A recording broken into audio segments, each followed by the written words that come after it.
So did you know that nutrition plays a role in your pelvic floor weakness and pelvic floor dysfunction? That's the subject of this video. Stay tuned.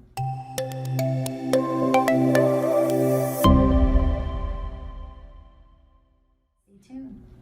Hey, this is Dr. Shakib from Core Pelvic Floor Therapy in Irvine, Orange County. Nutrition plays a huge role in our health. That includes your pelvic floor muscle and pelvic floor dysfunction issues.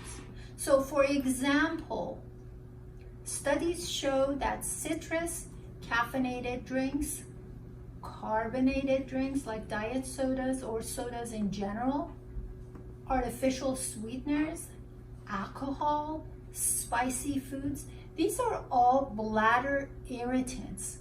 So if you're suffering from pelvic floor dysfunction in general, because pelvic floor dysfunction does not have to necessarily come with incontinence, but if that's what your story is, be mindful of what you're eating. Elimination diet shows 90% improvement in signs and symptoms of bladder issues / pelvic floor dysfunction related to the bladder. So hope that's something you're considering. If you have any questions, use one of the method of contact in the description box to contact me. Thanks for watching. Take care.